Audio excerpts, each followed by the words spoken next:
Praise the lord. मी परमेश्वराचे आभार मानते. आपल्या चोहोकडे मरी असताना या कोरोना संकटामध्ये परमेश्वराने आपला सांभाळ केलेला आहे. यावेळी मला परमेश्वराचं एक वचन स्मरणात येतं.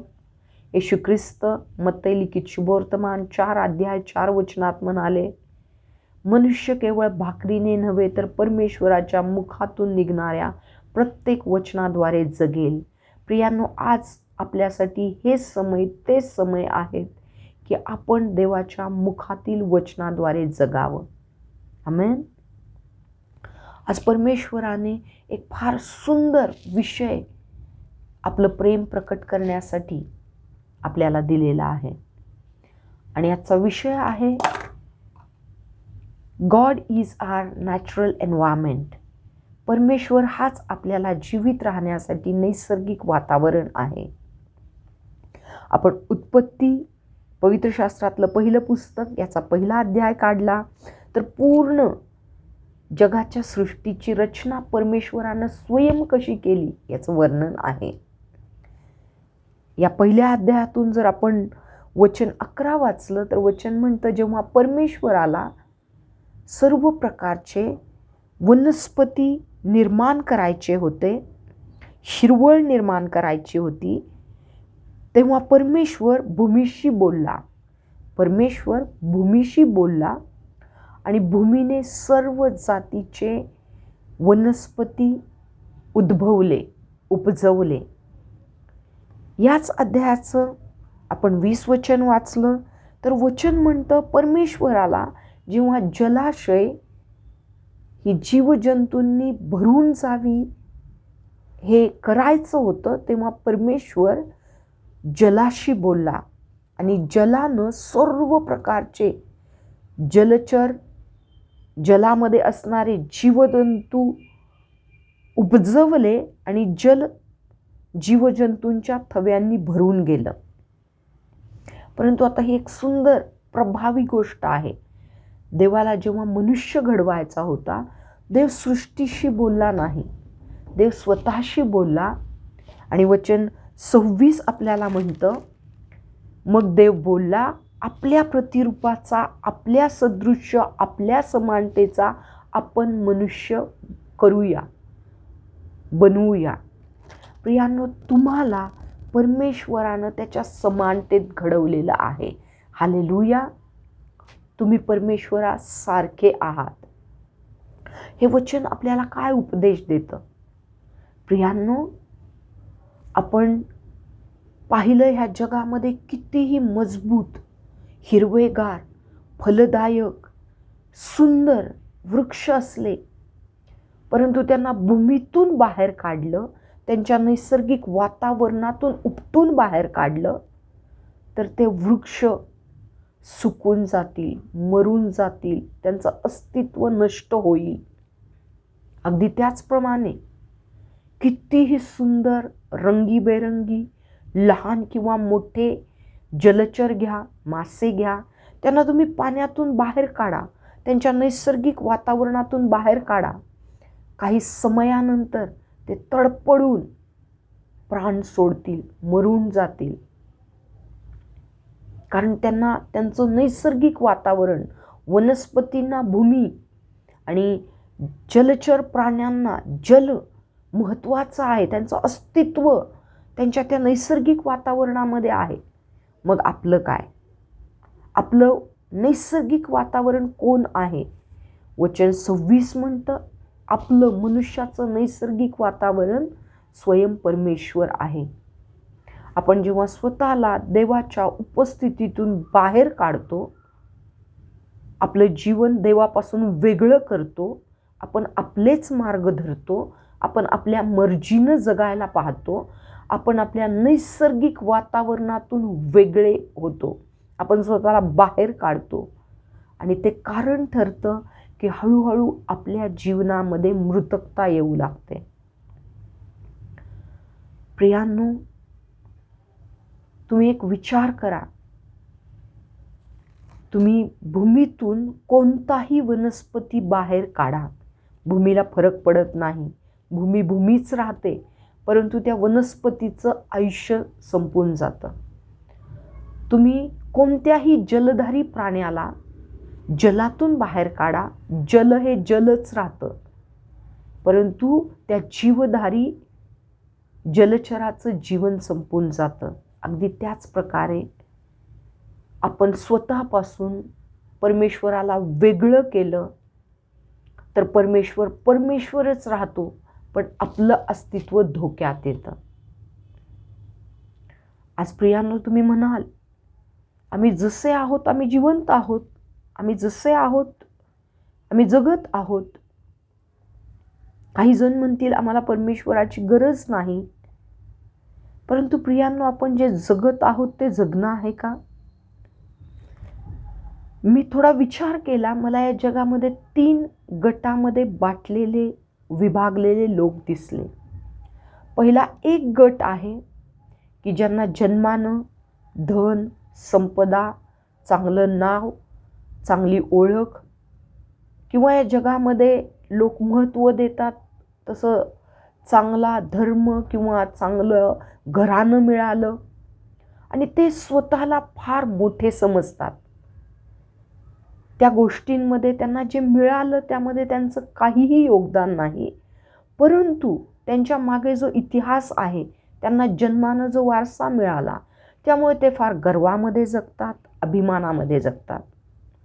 दुसरा एक गट आहे की जो जन्मानं हलाखीच्या परिस्थितीमध्ये, गरिबीमध्ये किंवा सामाजिक खालच्या पातळीमध्ये जन्माला आला आणि त्यामुळे त्या गटामध्ये एक प्रकारची दोषी भावना, निराशा, दुःख आहे आणि तेही आलेलं वाट्याला जीवन जगतात, कारण ते ती परिस्थिती जी जन्मानं मिळाली बदलू शकत नाही. तिसरा एक गट आहे की आपण कुठं, कसे, का जन्मलो याचा विचार करत नाही. यातले काही जण आपल्या बुद्धीच्या जोरावर प्रसिद्ध व्हायला, नाव कमवायला पाहतात आणि काही जण आहेत ते आला दिवस जगायचा म्हणून जगतात आणि आयुष्य एक एक दिवस करून संपवतात. आज खरंच आपण या जगामध्ये पाहिलं तर आपल्या जीवनामध्ये शांती आणि आनंद आहे का? आपलं जीवन समुद्राच्या लाटेसारखं आहे. काही दिवस अगदी आपण उंच असतो, परमोच्च आनंद, खूप उत्साह आपल्यामध्ये असतो आणि काही समय अगदी आपण जमिनीला भिडलेली, आपल्याला काहीही उत्साह नाही, दुःख, निराशा आणि नाना प्रकारच्या व्यथांनी पिडलेले आपण असतो. जर तुम्ही उत्पत्ती 1:26 वाचलं तर सृष्टी घडवणाऱ्या महाप्रतापी, महाबुद्धिमान, सर्व गोष्टींच्या रचनाकार देवानं तुम्हाला मला त्याच्या प्रतिरूपात आणि समानतेत घडवलं. मग आज आपलं जीवन असं निराशेमध्ये, दुःखामध्ये, अगदी कसं तरी ते काटून संपवावं किंवा स्थिर असं का नाही, हा प्रश्न तुम्हाला पडत असेल तर याचं उत्तर आहे, आपण आपल्या नैसर्गिक वातावरणापासून स्वतःला वेगळं केलेलं आहे. मी पुन्हा एकदा सांगते, मनुष्यासाठी परमेश्वराची उपस्थिती हे नैसर्गिक वातावरण आहे. आपण परमेश्वरामध्ये रुजलेले असतो तेव्हा आपण जीवित असतो. परमेश्वराचा स्वभाव आपल्यामध्ये असतो. परमेश्वरामध्ये असणारा आनंद, शांती, जीवनाची भरपुरी आपल्यामध्ये असते आणि प्रत्येक दिवशी आपण परमेश्वराच्या ठायी असणाऱ्या स्वर्गीय आनंद, शांतीचा अनुभव करतो. प्रियानो, या जगात असणारं धन आणि प्रसिद्धी कधीही आपल्याला शांतिमय आणि आनंदमय जीवन देऊ शकत नाहीत. तुम्ही ऐकलं असेल, हे जग जिंकायला निघालेला सिकंदर, त्याच्याविषयी म्हटलं जातं त्यानं अर्ध्याहून जास्त जग जिंकलं होतं. तो जेव्हा मरण पावला त्यानं सांगितलेलं, माझे हात असे रिकामे ठेवा. का? कारण ह्या जगानं पाहावं की सिकंदर रिकाम्या हाती गेला आणि रिकाम्या हाती आला होता आणि रिकाम्या हाती गेला. आज आपल्या प्रत्येकाच्या जीवनासोबत हेच घडणार आहे. आपण ह्या जगात असताना जोपर्यंत जीवन आहे, आपण देवाशी जोडून राहण्याचा निर्णय घ्यावा. आपल्या नैसर्गिक वातावरणात राहावं, परमेश्वराच्या उपस्थितीमध्ये राहावं आणि जग देऊ शकत नाही ते समाधान, ती शांती, तो आनंद, तो जीवनाचा स्वाद आपण चाखावा. प्रियांनो, आपण देवापासून आपल्या पापांमुळे वेगळे झालेलो आहोत आणि येशू ख्रिस्त एकमेव मार्ग आहे आपल्याला पुन्हा एकदा परमेश्वराशी जोडण्याचा. तुम्ही विचार करा, एक वृक्ष कितीही मजबूत असो किंवा लहान असो, त्याला एकदा जमिनीतून उखडून काढलं तर तो स्वतःला पुन्हा जमिनीमध्ये रोपण करू शकत नाही. एक मासा कितीही भव्य असो, त्याला पाण्यातून बाहेर काढलं तर तो स्वतः पाण्यामध्ये जाऊ शकत नाही, त्याला मदतीची गरज लागते. कोणीतरी यावं, त्या वृक्षाचं पुन्हा भूमीत रोपण करावं, कोणीतरी यावं, त्या माशाला पुन्हा पाण्यात घालावं, त्यांना जीवन द्यावं, याची गरज असते. आज तुम्ही स्वतःहून, मी स्वतःहून परमेश्वरामध्ये स्वतःला रुजवू शकत नाही. आज प्रत्येकाला येशू ख्रिस्तांची गरज आहे. प्रियांनो, येशू ख्रिस्त यासाठी आले की आपल्याला जीवन द्यावं. येशू ख्रिस्त कोणा मनुष्यासाठी, राष्ट्रासाठी, ठराविक लोकांसाठी या जगात आले नाहीत.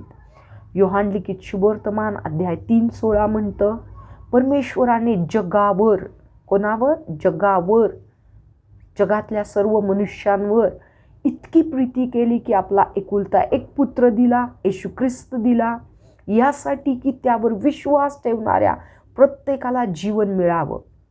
येशू ख्रिस्तावर आपण विश्वास ठेवतो तेव्हा पुन्हा आपण परमेश्वरामध्ये रुजलो, रोपलो, रोवलो जातो आणि आपल्याला जीवन मिळतं. होय, आज हे सत्य आहे. येशू ख्रिस्त या जगात 2000 वर्षांपूर्वी आले. त्यांनी आपल्या समोर परमेश्वर आणि परमेश्वराचं प्रेम प्रकट केलं. सर्वात मौल्यवान, पश्चाताप करावा, आपण पापांपासून वळावं, हा संदेश दिला. आपल्या सर्व पापांचा दंड, श्राप, मरण हे नष्ट व्हावं यासाठी क्रूसावर प्राण दिला. प्रभू येशू ख्रिस्त मरणाला हरवून तिसऱ्या दिवशी जीवित झाले आणि आज जितके जण येशू ख्रिस्तांवर विश्वास ठेवतात त्यांना येशू ख्रिस्तांचं नाव आणि तो विश्वास पुन्हा एकदा जीवनाच्या भूमीमध्ये रोपण करतो, जीवनाच्या जलामध्ये जिवंत राहण्यासाठी, प्रवेश करण्यासाठी सहाय्य करतो. होय प्रियांनो, येशू ख्रिस्ताच्या ठाई जीवन आहे. त्या जीवनामध्ये प्रवेश करा, त्या जीवनामध्ये टिकून राहा, त्या जीवनाद्वारे स्वतःला परमेश्वराशी जोडा. आपल्या नैसर्गिक वातावरणामध्ये या, जो स्वयं देव बाप परमेश्वर आहे आणि तिथं जीवनाची भरपुरी, जीवनाचं समाधान, आनंद याचा तुम्ही निश्चयी अनुभव घ्याल, हा माझा विश्वास आहे. मी विनंती करते परमेश्वराला, आजच्या या सुंदर वचनाद्वारे देवाने तुमच्या हृदयांना स्पर्श करावा. परमेश्वर तुमच्यावर किती प्रेम करतो याची जाणीव तुम्हाला घडावी. तुम्ही देवाच्या जवळ, देवाच्या शब्दांनी ओढले जावे आणि तुमचं जीवन कायमचं परमेश्वरामध्ये घट्ट रुजलं जावं. परमेश्वराच्या ठाई असणाऱ्या जीवनाने तुम्ही परिपूर्ण भरले जावे, ही माझी जिवंत परमेश्वराकडे आज प्रार्थना. देवबाप तुम्हाला आशीर्वादित करो. Praise the Lord.